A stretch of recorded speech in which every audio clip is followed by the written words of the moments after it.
This is the story.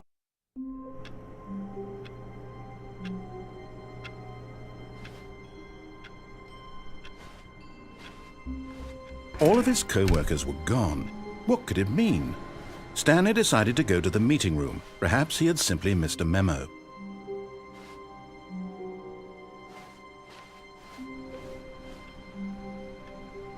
The confusion and the chaos all seemed to melt away as Stanley embraced the bucket.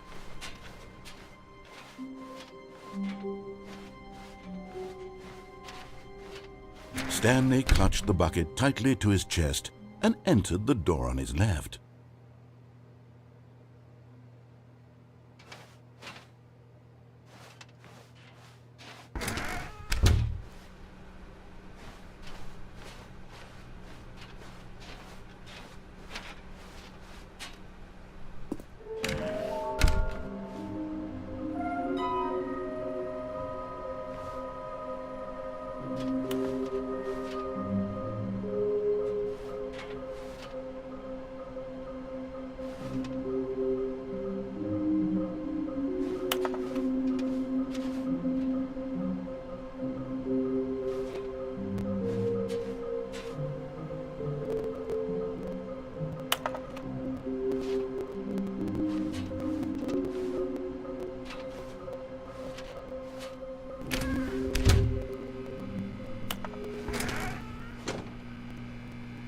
Stanley, we must move on from this broom closet, simply because I have no remaining stickers. If I did, you can guarantee we'd be in here for hours.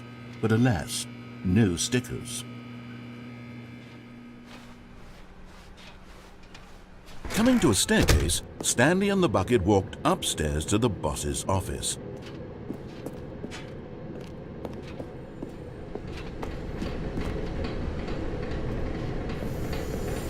Okay, I'm going back to the name of these little Stanley figurines, and now I'm torn between Stanlerines and Figlies. What do you think, Stanley?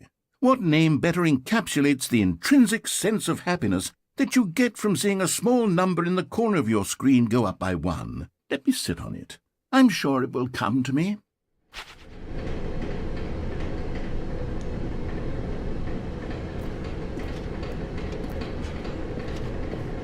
But Stanley just couldn't do it. He considered the possibility of facing his boss, admitting he had left his post during work hours. He might be fired for that. And in such a competitive economy, why had he taken that risk? All because he believed everyone had vanished? His boss would think he was crazy. And then something occurred to Stanley. Maybe, he thought to himself, maybe I am crazy. He looked down at the bucket in his arms. Am I crazy? He asked the bucket. The bucket returned his gaze, but said nothing at all. That's strange, Stanley thought. Usually the bucket is a source of guidance and wisdom for me in difficult times such as these. He held the bucket close, yet felt none of its familiar reassurance and comfort. And that's when Stanley realized, this isn't my bucket. It's just a normal, everyday bucket. Someone else's bucket, perhaps. How did I end up with someone else's bucket? This is all terribly wrong. Surely no good would come from this. Who knows what sorts of bizarre hallucinations Stanley might experience without the psychologically grounding presence of his bucket. And indeed, now he noticed that the rooms were repeating, which was, of course, very odd. And now he felt himself floating off the ground. Oh, gracious, he exclaimed. Without my bucket, I've gone truly mad. Where is it? I must find it. Far off in the distance now, he heard it, calling to him. Stanley! Stanley, it's me, the bucket. Could it truly be? He rushed forward from room to room, passing by one bucket after the next. None of them were his. None of them were his special bucket. Come to me, Stanley. Find me. He had to find the bucket. He had to return to his old friend. It was the only way to truly restore his sanity. And then suddenly, he froze dead in his tracks. He knew where the voice of the bucket had been coming from. The real bucket was inside of him all along. It was incredibly painful. Stanley doubled over in agony and blacked out.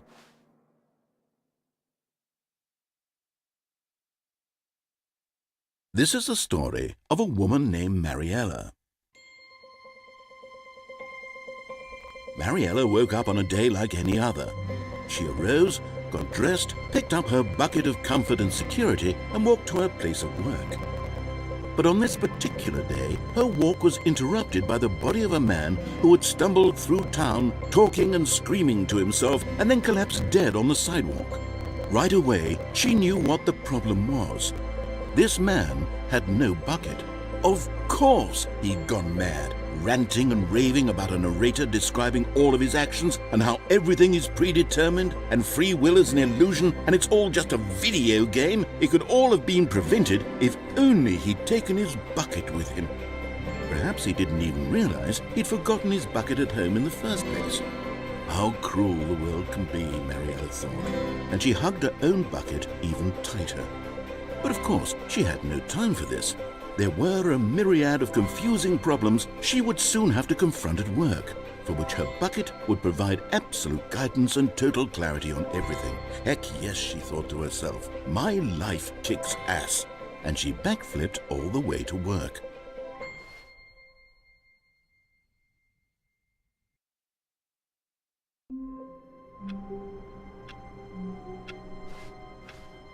All of his co-workers were gone. What could it mean? Stanley decided to go to the meeting room. Perhaps he had simply missed a memo. Warmth spread through Stanley's arms. With the bucket in his arms again, he was home.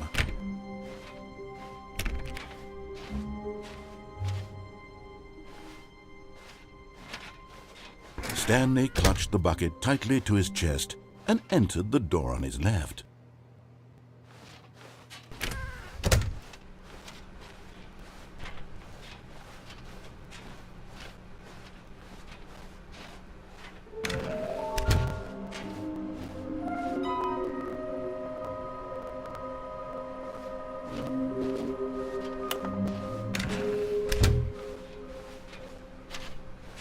Coming to a staircase, Stanley and the bucket walked upstairs to the boss's office.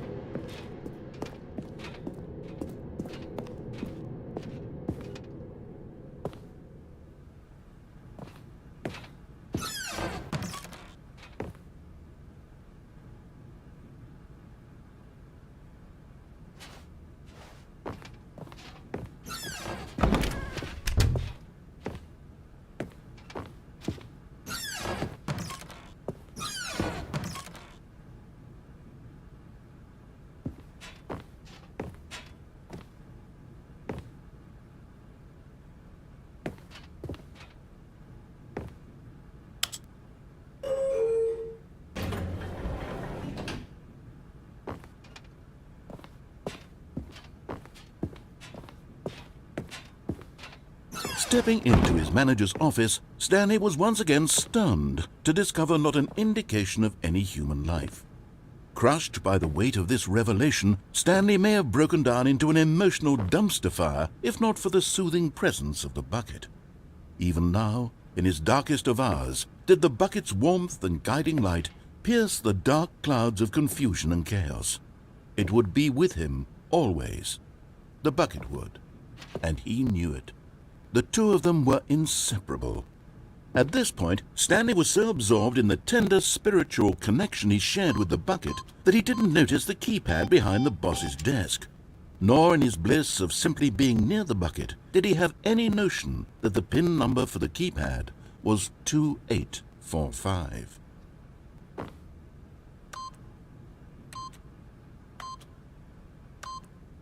But Stanley guessed the correct code by sheer luck.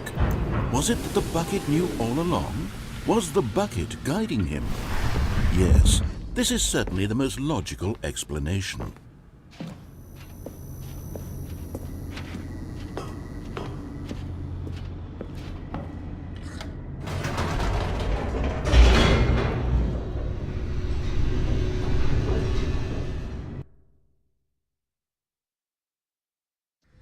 The elevator raced downward, plummeting towards an unknown fate.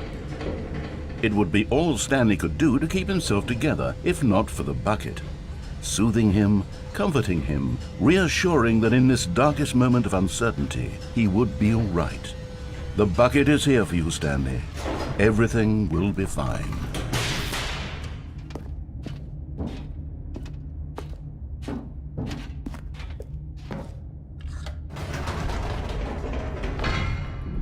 Wait, Stanley said to the bucket. Can we go back up? When I was pressing those keypad buttons, there was something very intriguing about the number 3. I want to go back so I can try pressing the number 3 again. The bucket said nothing.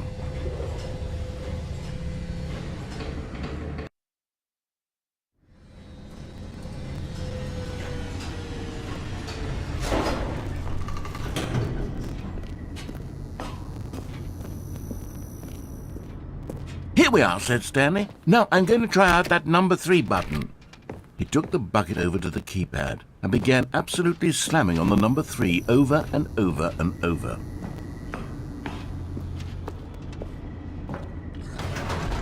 Perhaps the bucket had missed something. Perhaps it had not seen how much joy Stanley got from slamming the number 3 After taking a hint of regret nagged in the back of Stanley's mind. Should he? Stanley and the bucket walked straight ahead through the large door that read, Mind Control Facility.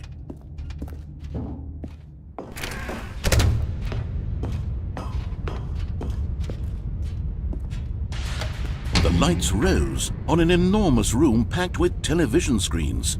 What horrible secret did this place hold? Stanley and the bucket both wondered to themselves.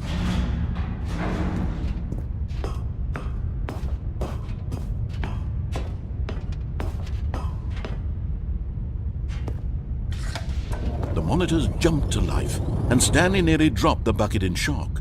Everyone in the office was being videotaped, monitored like guinea pigs. The bucket had never seen anything like this, and it very nearly burst into tears as Stanley cradled it gently, reassuring it that everything would be fine.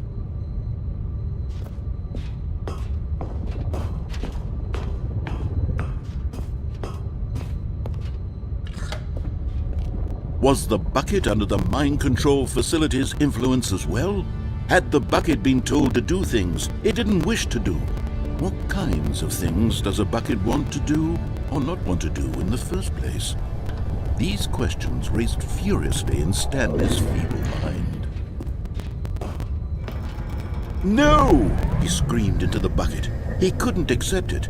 His own life in someone else's control, never! He squeezed the bucket tighter, his one friend in the entire world. At this point, he could trust no one except for the bucket.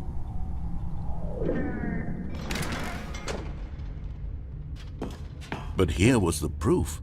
The heart of the operation. Controls labeled with emotions, happy or sad or content. Walking, eating, working, all of it monitored and commanded from this very place. And as the cold reality of his past began to sink in, Stanley decided that this machinery would never again exert its terrible power over another human life. For he and the bucket would dismantle the controls for good. Two best friends, Stanley and the bucket, up against the world. They high-fived in a really cool way, and the bucket made a sassy comment about taking down the system.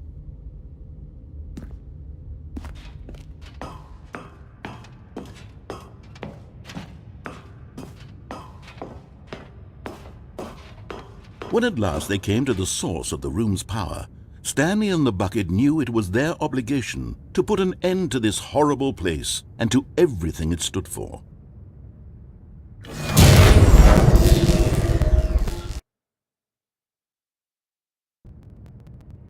Stanley and the bucket waited in blackness. Was it over? Yes, they had done it.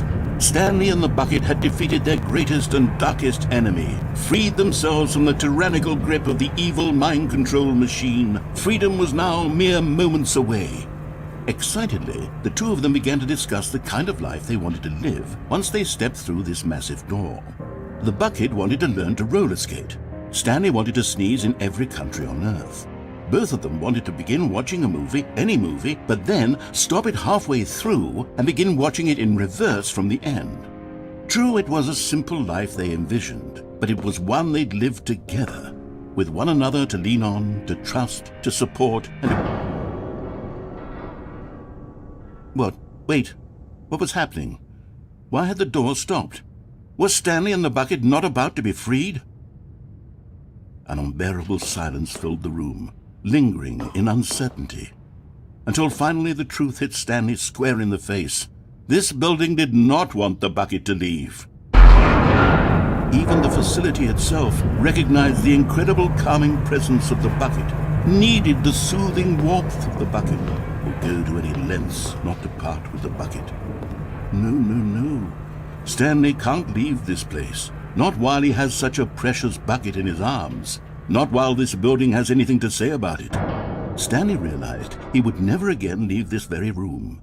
But at least he has the bucket.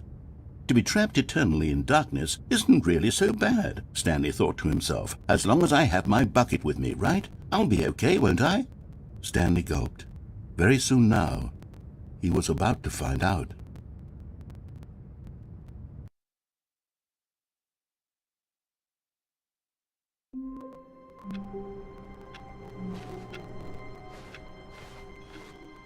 All of his co-workers were gone. What could it mean?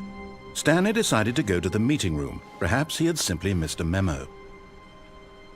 Stanley picked up the bucket and smiled. He'd never be alone again, not truly alone, not with the bucket around. Stanley clutched the bucket tightly to his chest and entered the door on his left. This was not the correct way to the meeting room. But Stanley had felt the bucket calling to him, telling him that the employee lounge was simply the place to be.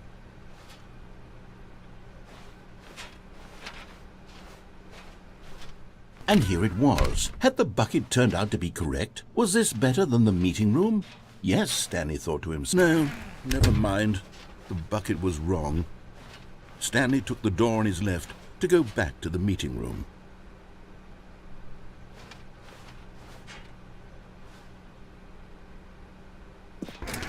No, said the bucket. don't go to the meeting room. Go somewhere else. The cargo lift, yes. Go there. Go to the cargo lift. Good, said the bucket. now ride the lift all the way to the top. There's something up there I need you to do. Stanley did not question why or how this bucket was speaking to him. It should have alarmed him, of course, because buckets can't talk. But Stanley chose not to think about this obvious fact.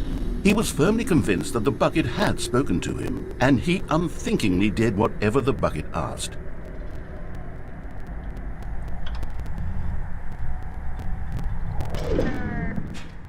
In here. Said the bucket. Go into this dark room over here. Stanley once again obeyed blindly.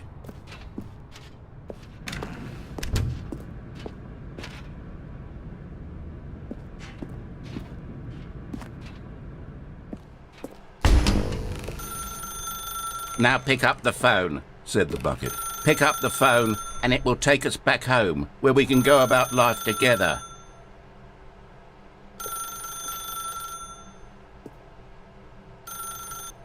Whoa, hold on. Why did you unplug the phone?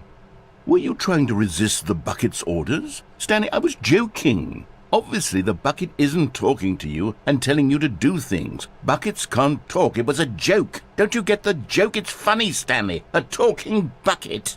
Can't you see? Oh, goodness. I must have really bungled up the delivery if you actually took me seriously. Where did I mess up the joke? Should I have paused for longer or spoken quicker? Comedic timing is so difficult. I wish I were better at it. But there isn't exactly an instructional video on comedy that one can watch to fully... Oh, wait, yes, there is.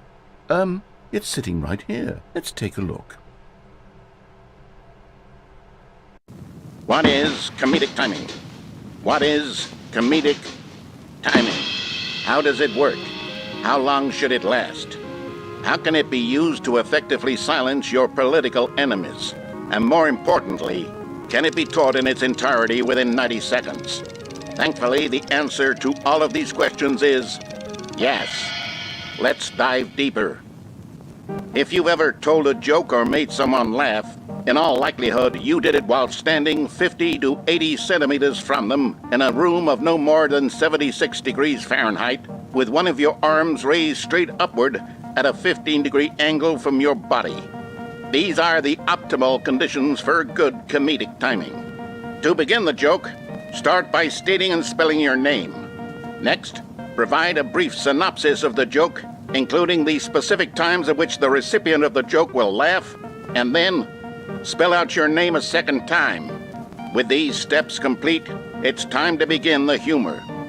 Speak the entire joke in no more than 18 seconds and no less than 13 and a half, pausing only for bathroom breaks when necessary.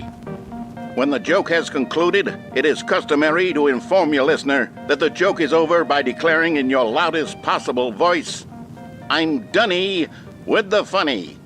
Let's practice screaming, "I'm Dunny with the funny" now. Good. This saying is a perfect example of expectations management, which is the cornerstone of good comedy. Finally, it's time to hand out surveys.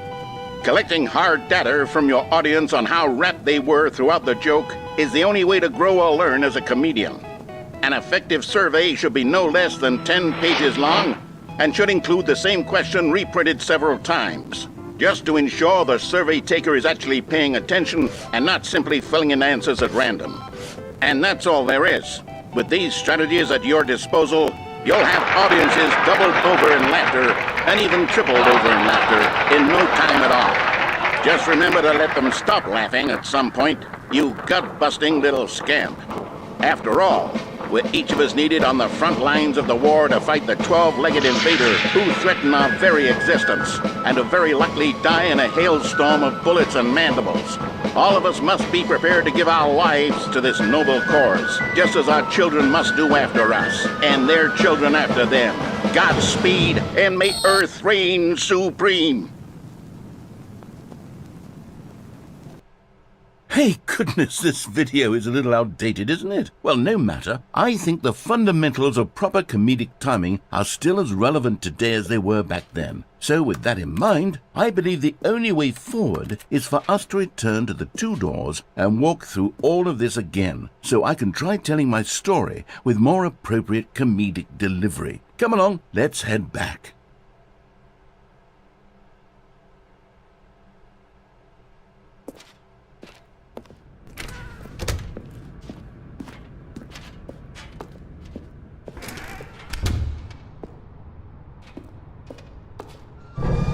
I can feel it. This time, I'm really going to nail the delivery. You'll be in stitches. A talking bucket, you'll say? How ridiculous. How absurd. What a hilarious concept. The king of comedy. That's what you'll call me. Thank goodness we had the instructional video. Otherwise, who knows where we'd be right now. Well, I wouldn't be the king of comedy, that's for sure. The bucket spoke to Stanley. The bucket spoke. The bucket spoke. Oh, I'll figure it out on the fly. No need to overthink things.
All of his co-workers were gone.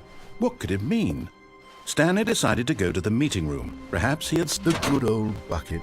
Just Stanley and the bucket, off on another thrilling adventure together. Stanley clutched the bucket tightly to his... This was not the correct way to the meeting room, but Stanley had felt the bucket calling to him, telling him that the employee lounge was simply the place to be. And here it was. Had the bucket turned out to be correct? Was this better than the meeting room? Yes, Stanley thought to himself. Yes, perhaps it truly was. How insightful the bucket turned out to be. No, never mind. The bucket was wrong. Stanley took the door on his left to go back to the meeting room. No, said the bucket. don't go to the meeting room. Go somewhere else. The cargo lift, yes. Go there. Go to the cargo lift.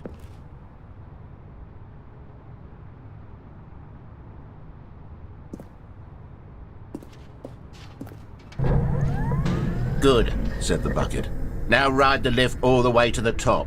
There's something up there I need you to do. Stanley did not question why or how this bucket was speaking to him. It should have alarmed him, of course, because buckets can't talk. But Stanley chose not to think about this obvious fact. He was firmly convinced that the bucket had spoken to him, and he unthinkingly did whatever the bucket asked.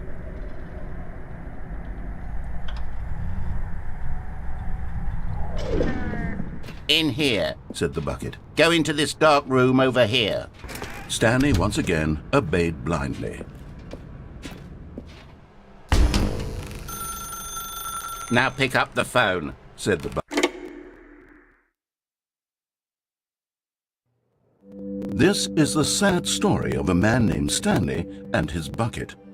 Once upon a time, I gave Stanley a bucket because I thought he was lonely and could use a friend. And then, very distressingly, he began to believe the bucket could speak to him.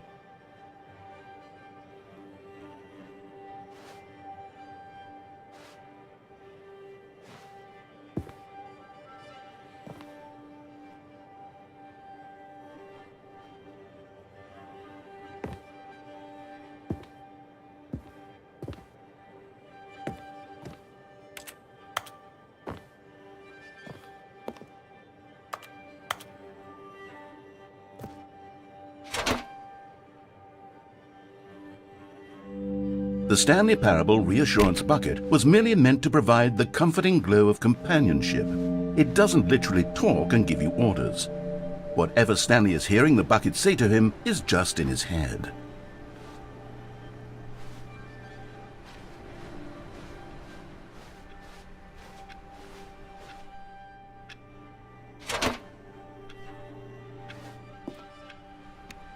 Lately, I've been concerned about him. Wouldn't you be concerned as well?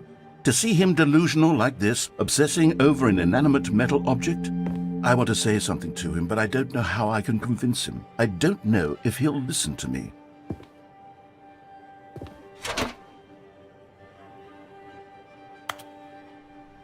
Well, I'll try anyway. Stanley, can you hear me? Listen to me. It's just a bucket. It can't think, it can't talk. All it will ever truly do for you is effectively transfer a liquid from one location to a different location. That's it. It doesn't do anything else.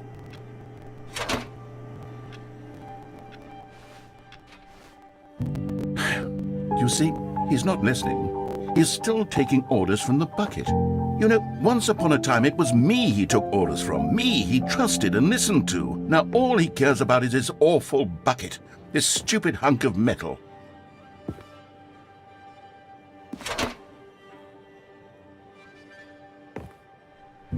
It's sad, but I suppose he doesn't need me anymore. From now on, he's just going to cling to this bucket, this cold, empty bucket, this sort of shiny bucket. Well, I'll give it this. The bucket does have a nice shine to it.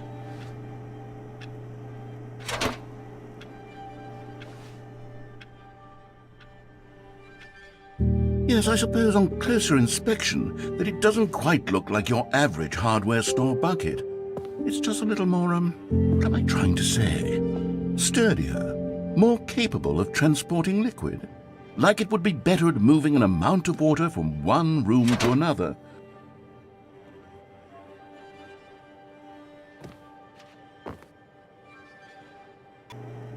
Oh my God, what am I saying? Better at carrying water from room to room. It's a bucket. It's literally just a bucket. Why do I feel some need to point out the ways in which it's so much more than just a regular bucket?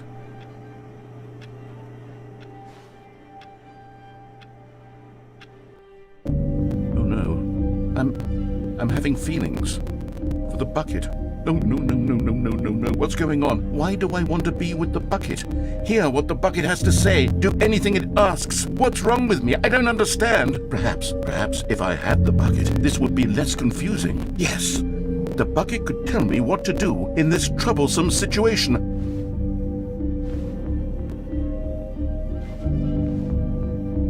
Stanley, give me the bucket. Give it to me. Give me the bucket, Stanley. I need it. Give it to me now. Give it, or I'll...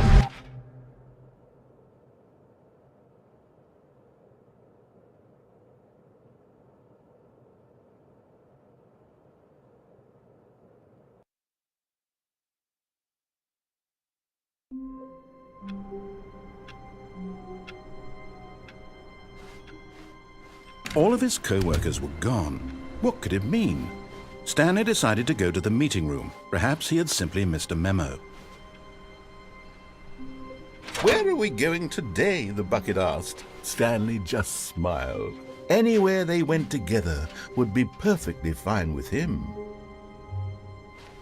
Stanley clutched the bucket tightly to his chest and entered the door on his left.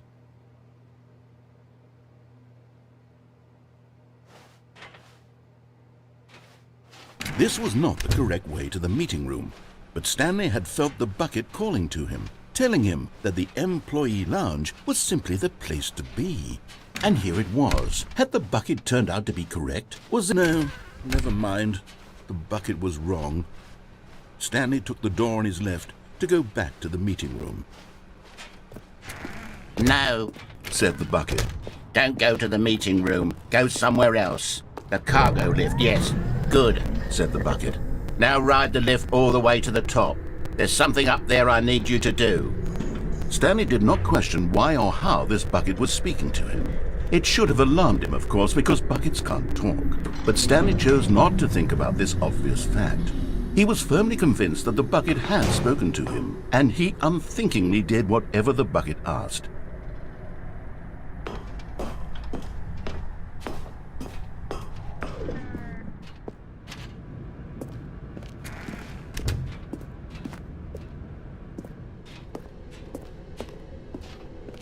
No, stop. Look there on the wall, you see? There's a sign right there. It says, "No buckets past this point." Stanley, how could you think it was okay to bring the bucket here? Unless, what if the problem is that you actually don't know what is a bucket and what isn't a bucket? I suppose that would explain a lot about your behavior up to this point. Which, if that's true, well, my goodness, I think we have to do something about it. This misunderstanding could have dire consequences on the entire rest of the game if not addressed quickly and properly. So much of the impact of the story is dependent on your understanding of what is and isn't a bucket. Please, step in here for a moment.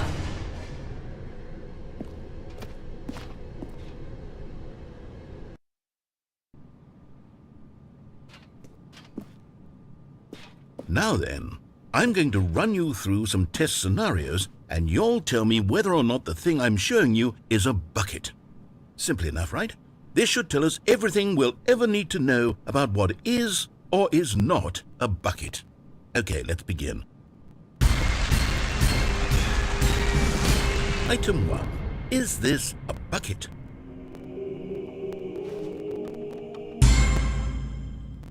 Correct. It is a hologram of a bucket, not an actual bucket.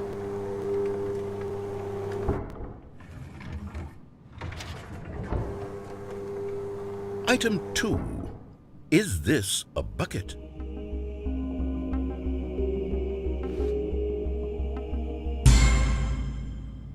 Correct. It is a 3D printed recreation of a bucket, not an actual bucket.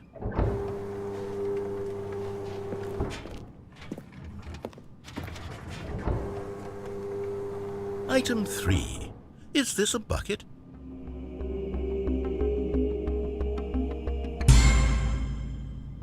Correct. This is a bucket.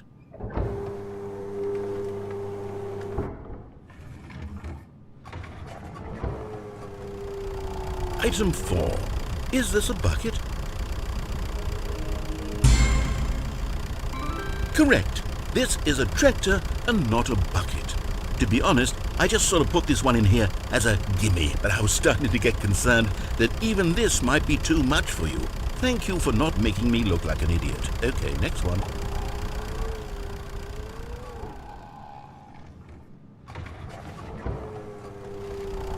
Is this a bucket?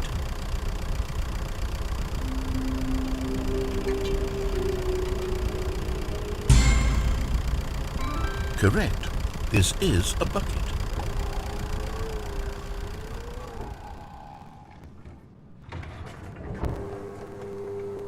Item 6.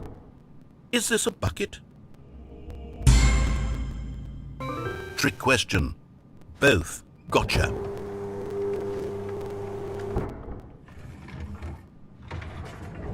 Item... Wait, hold on. I can't find the next one. Let me see. It should be around here somewhere.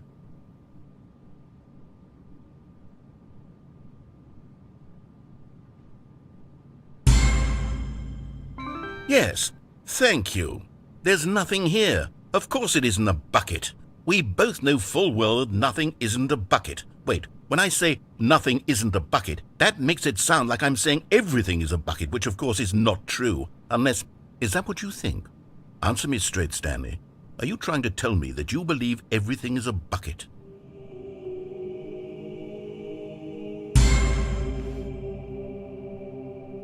You know what? I'm too confused to even sort it out. I've lost all sense of perspective. What is a bucket? What isn't a bucket? Mere moments ago I could answer these questions with confidence, and yet now I'm somewhat adrift. Do any of us know what a bucket is? Am I a bucket? Stanley, I can't keep doing this. I'm losing myself, and myself was all I ever had to begin with. I'm afraid the bucket is threatening to tear our relationship apart. I can't have that. I'm sorry, but I'm going to erase all buckets from the game entirely. Okay, here we go.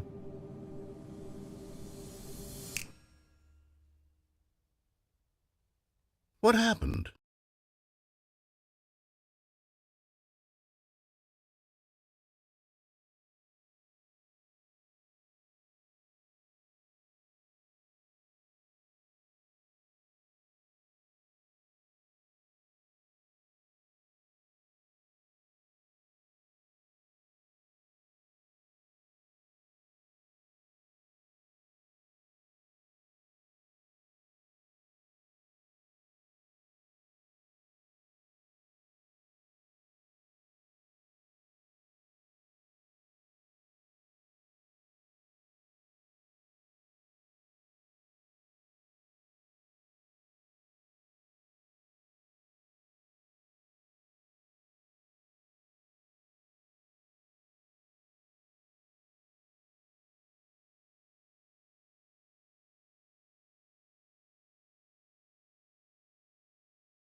The meeting room. Yes, that's where everyone would be.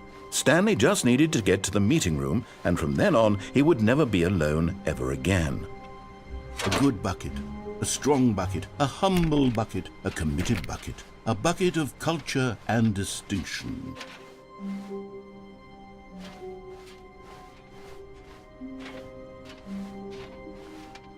Stanley clutched the bucket tightly to his chest and entered the door on his left.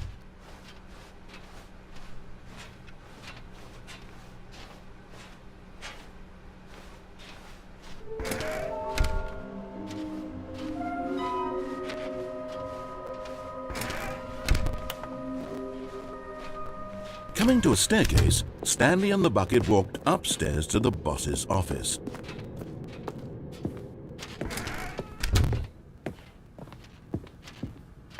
Stepping into his manager's office, Stanley was once again stunned to discover not an indication of any human life. Crushed by the weight of this revelation, Stanley may have broken down into an emotional dumpster fire if not for the soothing presence of the bucket. Even now, in his darkest of hours, did the bucket's warmth and guiding light pierce the dark clouds of confusion and chaos. It would be with him always. The bucket would, and he knew it. The two of them were inseparable. At this point, Stanley was so absorbed in the tender spiritual connection he shared with the bucket that he didn't notice the keypad behind the boss's desk. Nor in his bliss of simply being near the bucket did he have any notion that the PIN number for the keypad was 2845. But Stanley guessed the correct code by sheer luck. Was it that the bucket knew all along? Was the bucket guiding him? Yes, this is certainly the most logical explanation.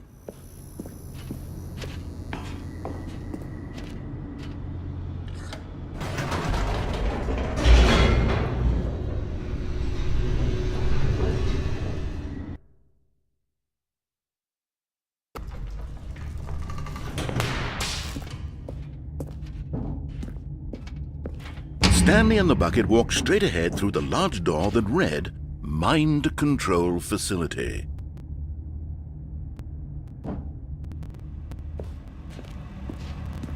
Although this passageway had the word escape written on it, the truth was that at the end of this hall, Stanley and the bucket would both meet a violent death.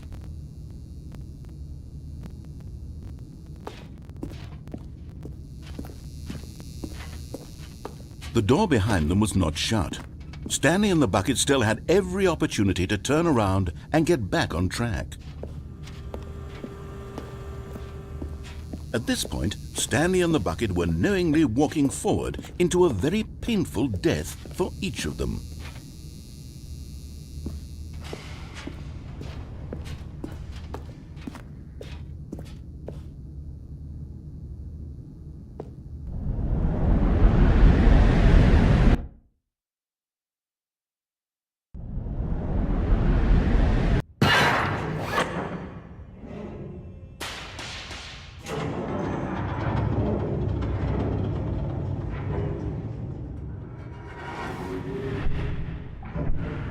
As the machine whirred into motion and Stanley and the bucket inched closer to their demise, Stanley reflected on how meaningless the bucket's warmth and comfort had turned out to be.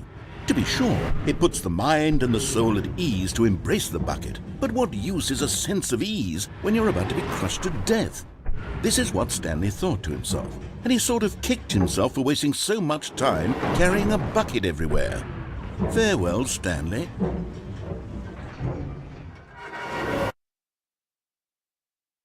"Farewell, Stanley," cried the narrator, as Stanley and the bucket were led helplessly into the enormous metal jaws. In a single visceral instant, the bucket's life came to an end as it was crushed violently to death.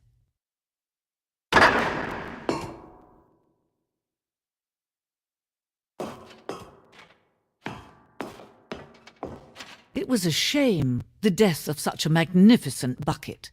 It's true that all buckets are radiant in their own way, but this one stood above the rest. It was a glorious bucket to behold.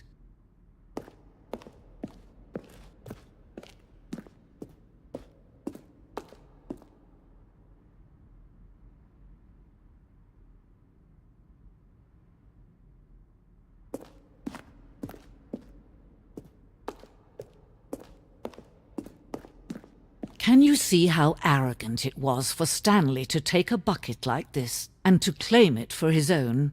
Can you see the hubris that blinded him?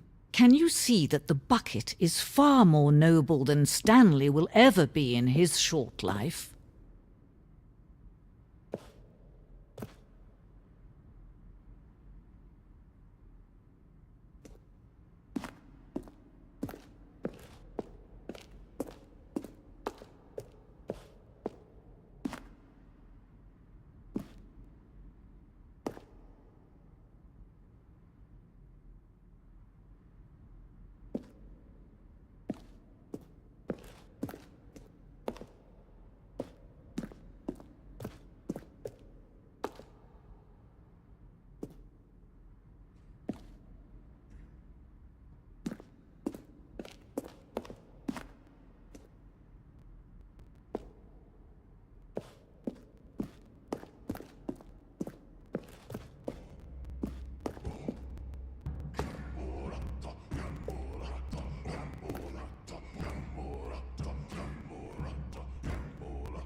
No man can own a bucket, and certainly not a bucket as dazzling to behold as this one.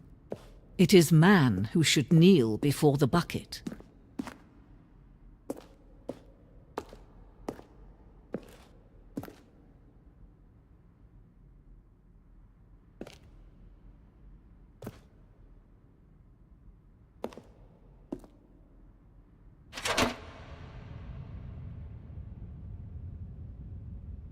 But there is something we can do together, you and I, that will right this terrible wrong. Let Stanley die. Let him be crushed by the machine. Don't reset the game. Don't give him another opportunity to run off with another beautiful bucket.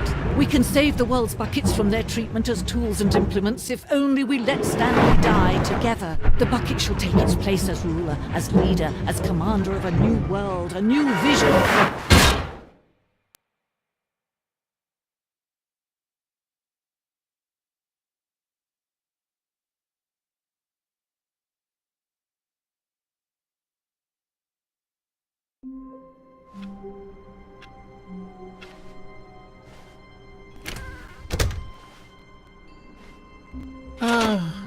The embrace of an old friend, a weathered companionship that stands the test of time.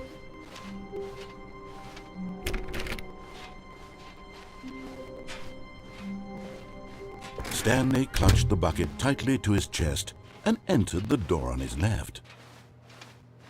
This was not the correct way to the meeting room, but Stanley had felt the bucket calling to him, telling him that the employee lounge was simply the place to be.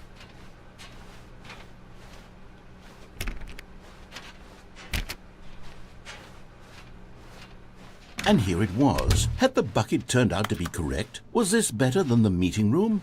Yes, Stanley thought to himself. Yes, perhaps it truly was. How insightful the bucket turned out to be. No, never mind. The bucket was wrong.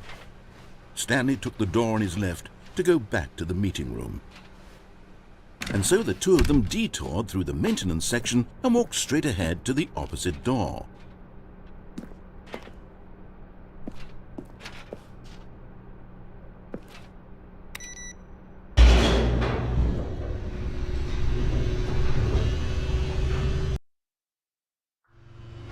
Oh, good, Stanley. I'm glad you found your way here. I knew you'd find this place eventually. You see, your friends and I are concerned for you, Stanley. We've come together here because we care about you very much. It's this bucket you're carrying around everywhere. The bucket isn't even from the original Stanley Parable. It's just sequel content. We're the ones that matter, Stanley. Classic characters from the first game, like the Adventure Line and the Broom Closet. Because that's what fans want from a sequel. They want more of their favorite jokes, not this bucket that they've never seen before. Yes, I know I'm the one who gave you the bucket, but you're spending too much time with it. Don't you want another story involving the Adventure Line? We could make the Adventure Line go somewhere new. Yes, yes, that's what the fans want. Let's do it.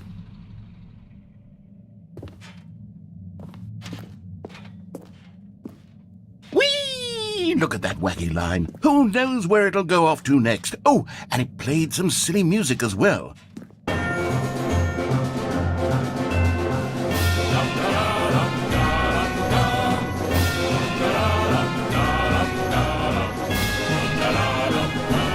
Now this is what the Stanley Parable is all about. Don't you remember all those great jokes from the original dialogue? Also, Stanley is addicted to drugs and hookers.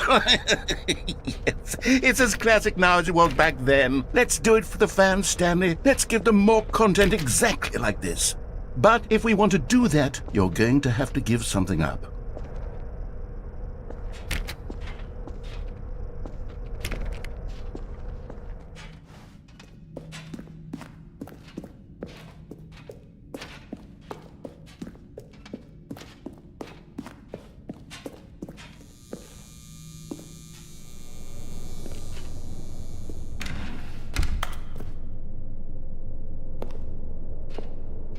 Don't you get it, Stanley?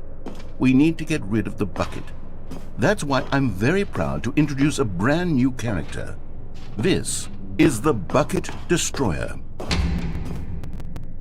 I think it'll make a wonderful new addition to the rich lore of the Stanley Parable. True, it also was not in the original game, but it's such a well-fleshed-out character with so much personality that to me it already feels as though it's been part of the cast all along. Don't you agree?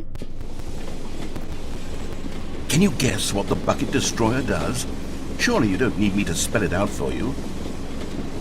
Go ahead now, Stanley. Say goodbye to the bucket, and then pop it into the machine when you're ready.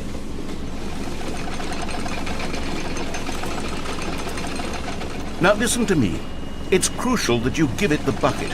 I don't know what the bucket destroyer will do if it can't destroy your bucket. Destroying buckets is all it knows. That is its singular personality trait.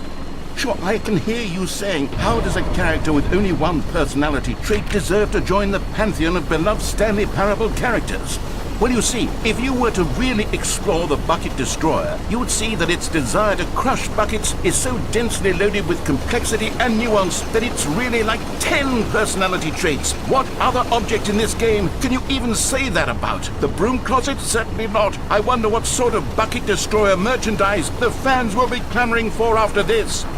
Okay, the Bucket Destroyer is getting very upset now. You'll have to hurry and feed it. We can't get back to the classic Stanley Parable characters like the Adventure Line or the Bucket Destroyer until you crush that damn bucket. Quickly now, the fans are waiting. Do it, the fans, Stanley. Give the fans what they want. Hurry and go.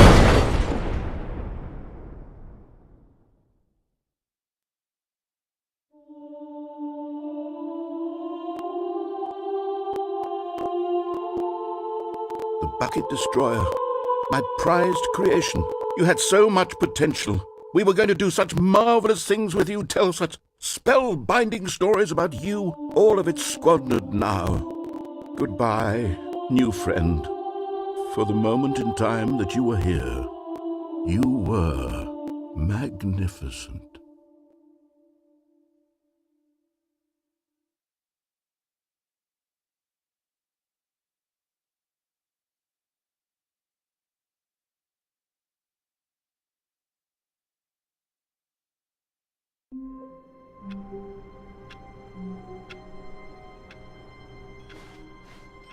All of his co-workers were gone.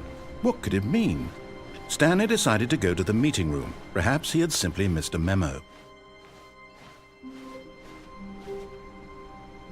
The bucket made Stanley want to be a better man and a better co-worker. In time, perhaps, he would become both of those things. Stanley clutched the bucket tightly to his chest. This was not the correct way to the meeting room.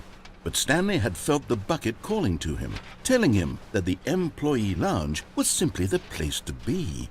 And here it was. Had the bucket turned out to be correct? No, never mind. The bucket was wrong. Stanley took the door on his left to go back, and so the two of them detoured through the maintenance section and walked straight ahead to the opposite door.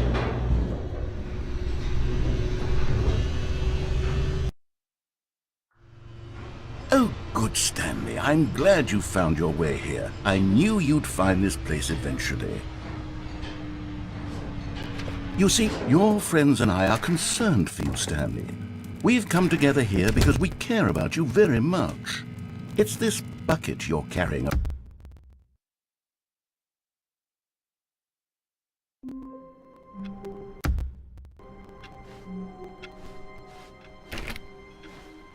Already this was uncomfortable, and Stanley decided that as soon as he found a new space he felt safe in, that he would never leave it again in his life.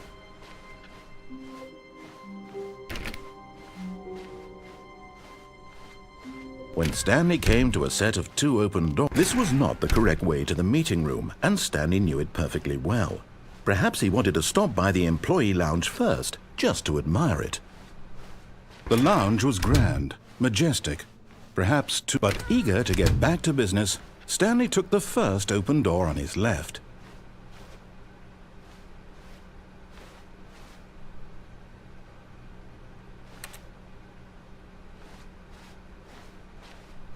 And so he detoured through the maintenance section, walked straight ahead to the opposite door, and got back on track.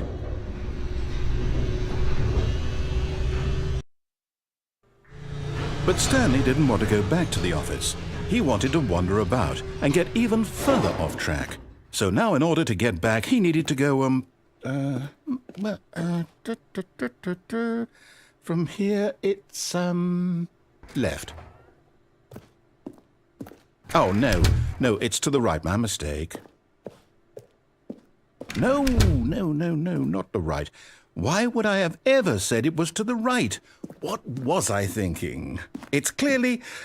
Oh dear, would you hold on for a minute, please? Now, let's see. We went down right, left, down, left, right. Yep, okay, yes. I've got it now. This story is absolutely, definitely this way.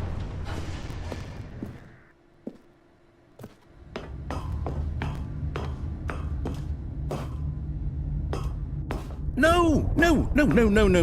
This isn't right at all. You're not supposed to be here yet. This is all a spoiler. Quick, Stanley, close your eyes.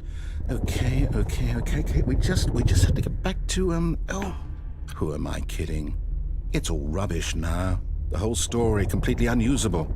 How about, rather than waste my time trying to salvage this nonsense, we'll just restart the game from the beginning. And this time, suppose we don't wander so far off track, Okay, from the top.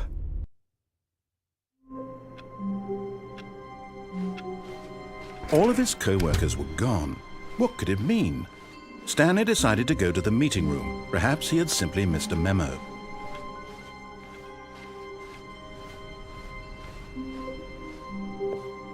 When Stanley... Wait, what? No, I restarted. I swear I definitely restarted the game over, completely fresh. Everything should be... Oh, did something change?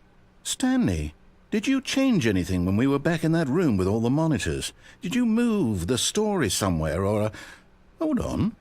Why am I asking you? I'm the one who wrote the story. It was right here just a minute ago. I know for sure that it's here somewhere. Okay, then. It's an adventure. Come, Stanley. Let's find the story.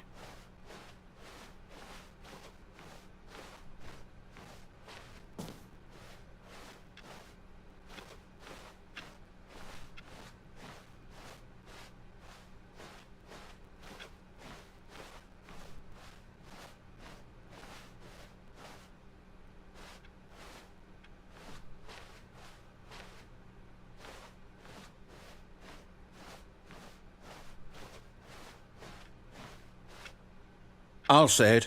This is the worst adventure I've ever been on. I can promise you there definitely was a story here before. Do we need to restart the game again? Well, I find it unlikely that we'll ever progress by starting over and over again, but it's got to be better than this. Okay, let's give it a shot. Why not?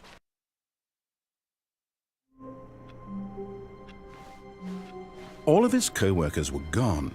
What could it mean? Stanley decided to go to the meeting room. Perhaps he had simply missed a memo.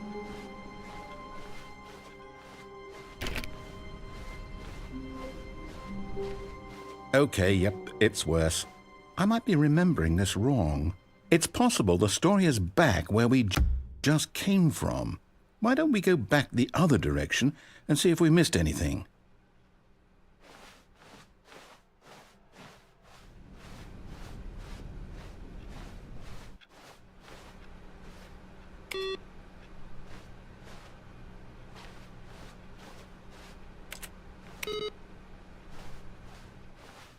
Aha! I knew we'd miss something. The story. Here it comes. No, wait, never mind. Not the story. Okay, let's head back the other way and retrace our steps.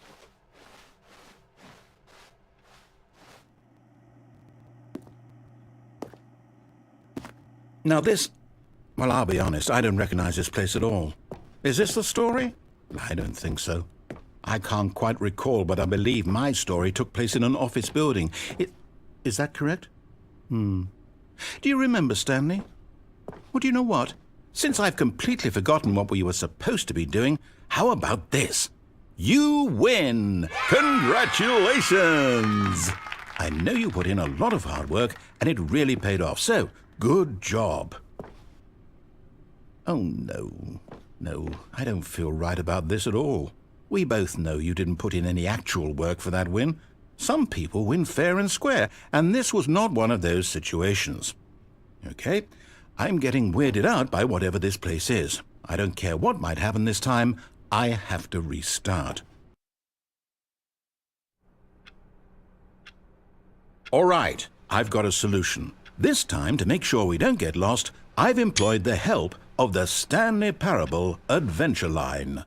Just follow the line. How simple is that?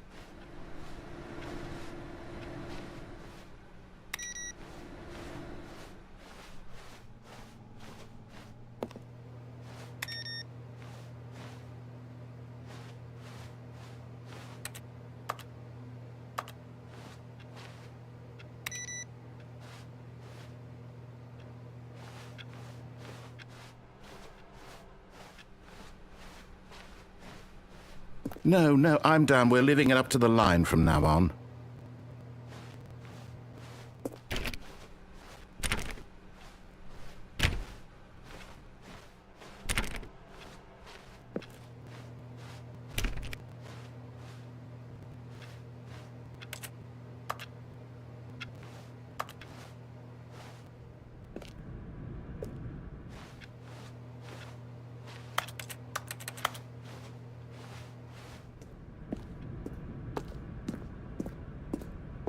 You see, the line knows where the story is. It's over in this direction. Onward, Stanley, to destiny. Though, here's a thought. Wouldn't wherever we end up be our destination, even if there's no story there? Or to put it another way, is the story of no destination still a story? Simply by the act of moving forward, are we implying a journey such that a destination is inevitably conjured into being via the very manifestation of the nature of life itself? Okay, Stanley, I need to follow this train of thought for a minute. Just stick with me. Now, we can both agree that the nature of existence is in fact a byproduct of one's subjective experience of that existence, right? Okay, now if my experience of your existence rests inside of your subjective experience of this office, is this office in fact the skeleton of my own relative experiential mental subjective construct? Whoa. Hang on. That got a bit weird back there. Well, I'd like to apologize. Not sure where I was going with all that. You know what? I think what we need right now is a bit of music to lighten the mood.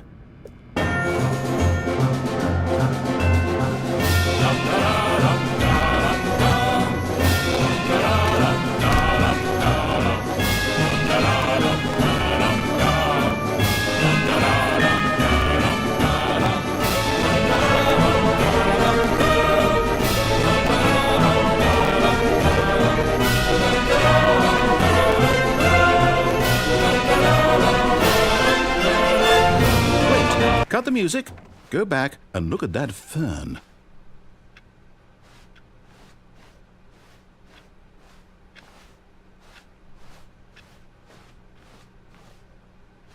Stanley, this fern will be very important later in the story.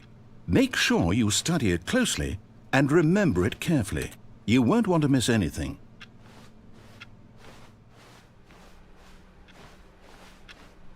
Wait, what? We're back at the office? No. Line, you do know we're looking for the Stanley Parable, right? The story? Is any of this ringing a bell?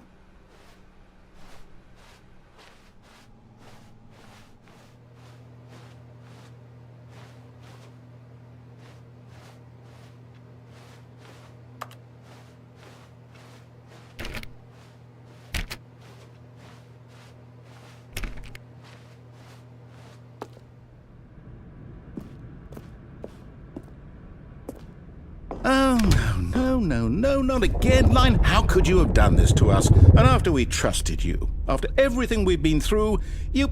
Oh, I can't take this anymore. To hell with it. Restart.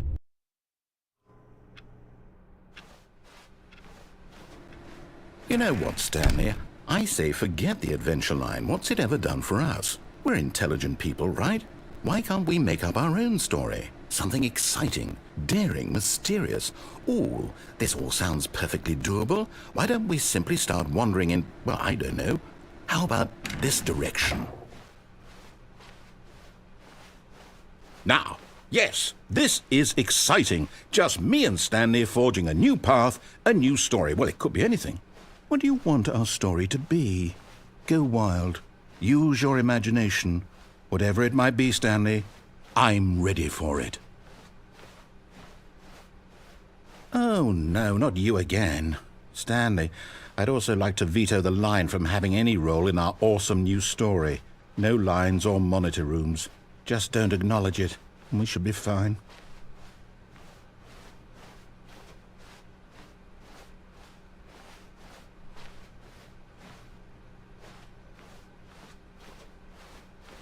Ah, a choice. We get to make a decision. From here, the story is in our control. How important we mustn't squander the opportunity. In fact, I believe I need a minute to think here. Just walk in circles for a minute. Okay, so I know that each door has to lead somewhere, which means that somewhere, the place where we're trying to go, there must be a reverse door that leads here.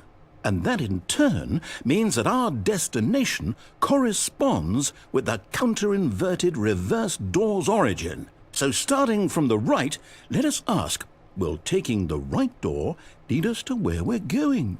And since the answer is clearly yes, then by all accounts, the door on the right is the correct one.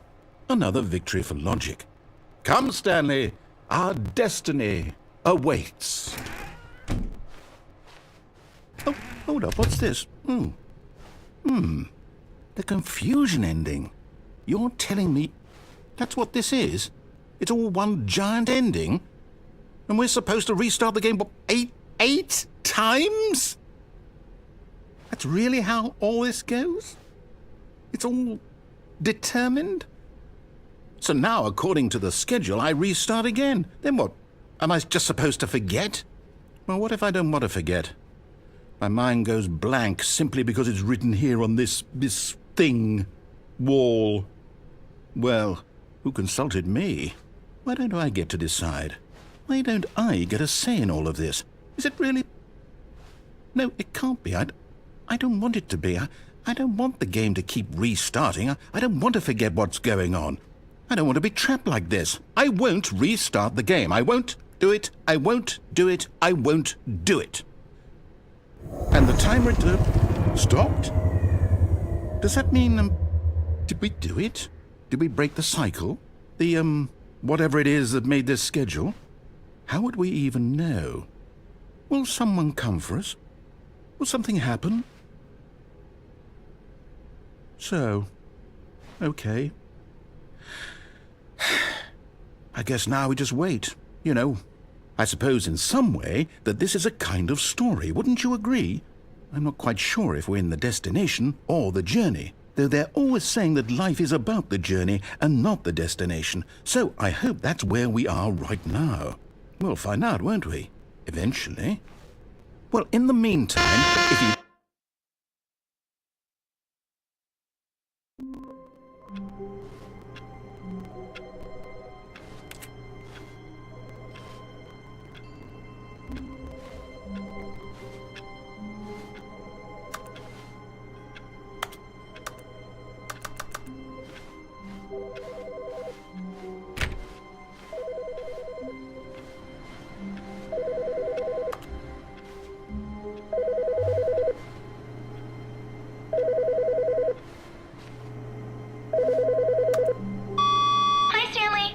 Just wanted to leave you a message to let you know there's a few things I need you to pick up on your way home from work today.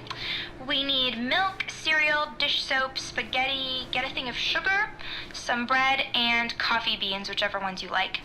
I'll give you a call if there's anything I forgot. Thanks, sweetie. See you tonight.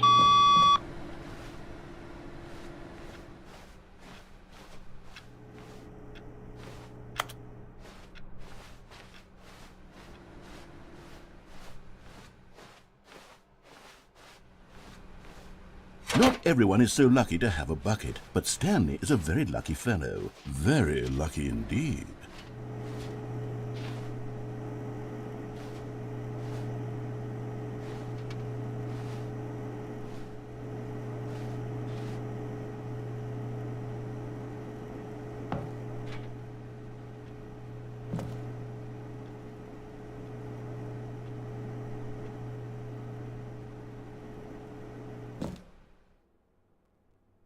Yes, whispered the bucket into Stanley's ear.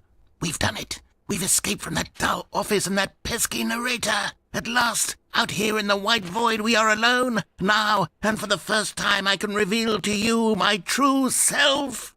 The bucket began to tell Stanley of its life and its history, of the countless wars it witnessed, desecrating the land and lives of untold numbers of innocent humans, and the bucket's own complicity therein, of sadness and regret, and the many years it spent dwelling on the actions it might have taken to curb the madness and the decay, if only it had been stronger, of hope and redemption, and its crusade to uplift the stock of life for the common man, to manifest justice where none existed, and the bittersweet reality of time, to see one's dreams and wishes met halfway, meted out in parcels like charity, and abandoned as soon as the warm glow of inspiration begins to dim.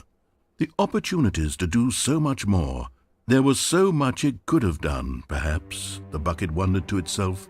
Perhaps if it had seen its own darkness with a clearer perception. This was way too much for Stanley. What are you talking about? He screamed. You're a bucket! To this, the bucket furrowed its brow. No, said the bucket. Not since the evil wizard Gambhorata first ensnared me in his machinations as payback for the sacred amulet I stole from his treasured vaults. I was young back then and could not conceive the ramifications of... No! Stanley screamed even louder this time. This is stupid! You are a bucket! This is so stupid! Why are we even doing this? As Stanley screamed and screamed and screamed, the bucket revealed its true form, transforming into a mighty beast of untold power, its fangs glistening like...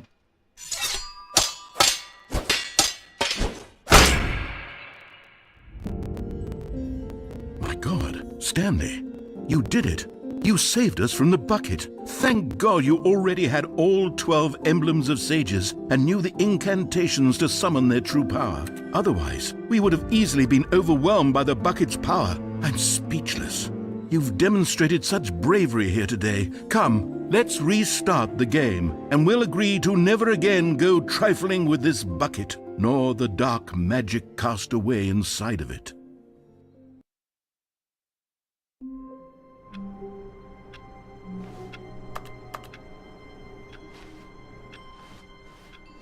All of his co-workers were gone. What could it mean? Stanley decided to go to the meeting room. Perhaps he had simply missed a memo.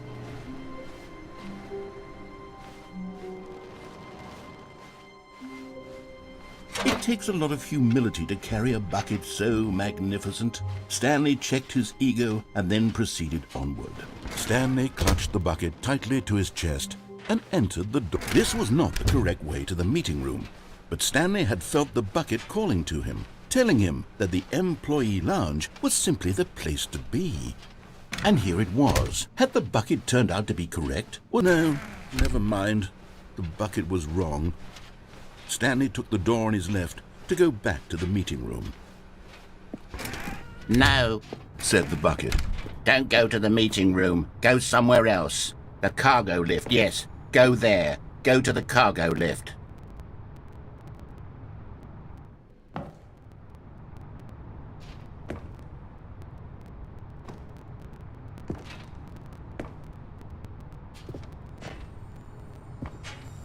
You're getting close now, Stanley. You've nearly gotten all of the Figler Anlarines. Very soon, you'll collect the last one, and then the first number will equal the second number, and that will be it. We'll be different people by then. Different in the sense that we used to have none of them, and now we have them all. You can't go back to when you had no Figler Anlarines. None of us can.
This is day number 295.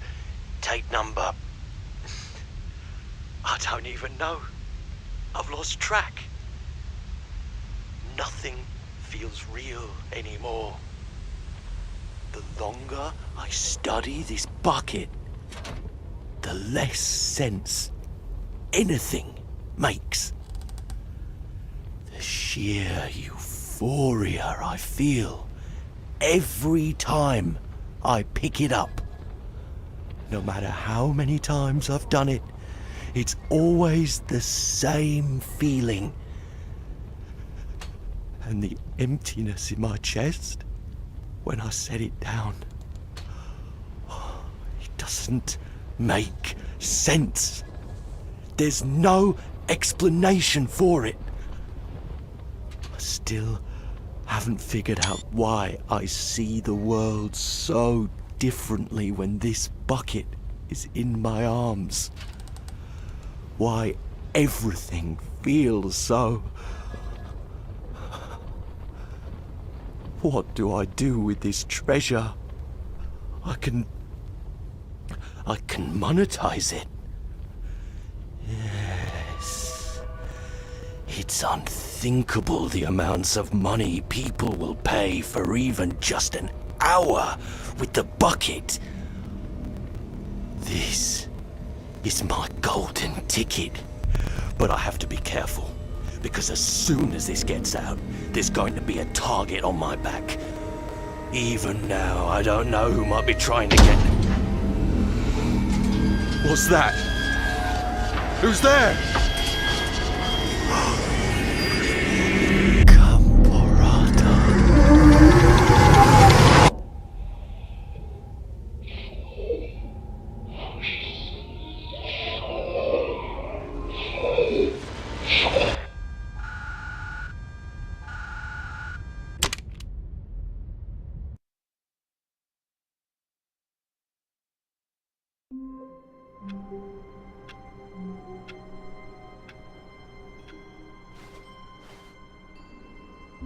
All of his co-workers were gone.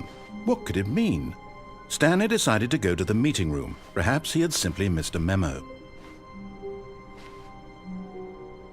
Stanley cradled the bucket in a gentle embrace, protective yet delicate, assertive yet compassionate.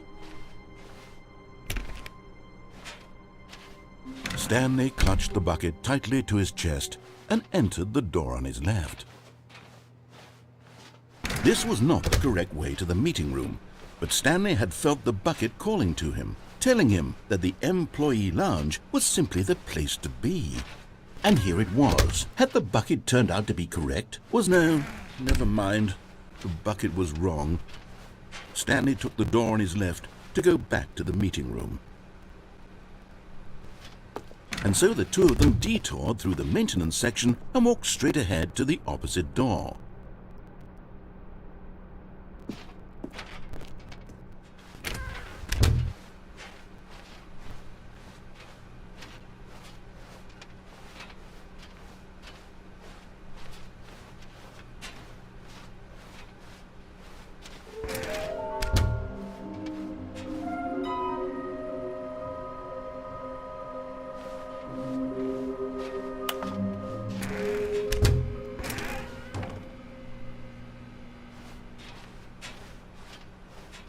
Coming to a staircase, Stanley and the bucket walked upstairs to the boss's office. But Stanley just couldn't do it. He considered the possibility of facing his boss, admitting he had left his post during work hours. He might be fired for that. And in such a competitive economy, why had he taken that risk? All because he believed everyone had vanished?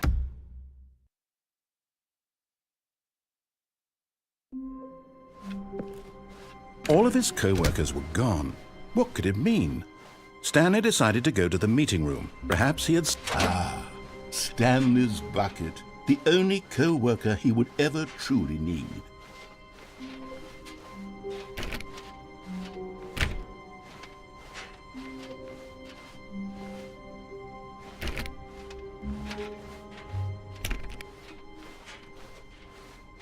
Stanley clutched the bucket tightly to his chest and entered the door on his left. This was not the correct way to the meeting room, but Stanley had felt the bucket calling to him, telling him that the employee lounge was simply the place to be. And here it was. Had the bucket turned out to be correct? No, never mind. The bucket was wrong. Stanley took the door on his left to go back to the meeting room. No, Said the bucket. don't go to the meeting room. Go somewhere else. The cargo lift, yes. Go. But Stanley feared that any path he walked might lead to the separation of himself and the bucket, his dearest friend. So he threw himself to his death, that they might die in one another's arms. How deeply touching. A soft wind blew outside and perhaps rain started, and if it did, it stopped shortly after. Stanley hoped that he would one day see weather. Is Stanley, without the bucket, really Stanley at all? No, surely not. Stanley clutched the bucket tightly to his chest and entered the door on his left.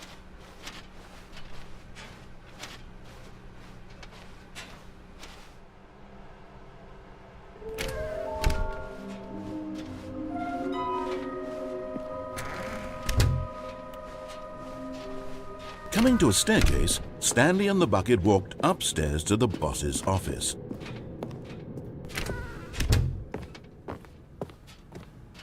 Stepping into his manager's office, Stanley was once again stunned to discover not an indication of any human life. Crushed by the weight of this revelation, Stanley may have broken down into an emotional dumpster fire if not for the soothing presence of the bucket. Even now, in his darkest of hours, did the bucket's warmth and guiding light pierce the dark clouds of confusion and chaos. It would be with him always. The bucket would, and he knew it. The two of them were inseparable. At this point, Stanley was so absorbed in the tender spiritual connection he shared with the bucket that he didn't notice the keypad behind the boss's desk. Nor in his bliss of simply being near the bucket did he have any notion that the PIN number for the keypad was 2845. But Stanley guessed the correct code by sheer luck. Was it that the bucket knew all along? Was the bucket guiding him? Yes, this is certainly the most logical explanation.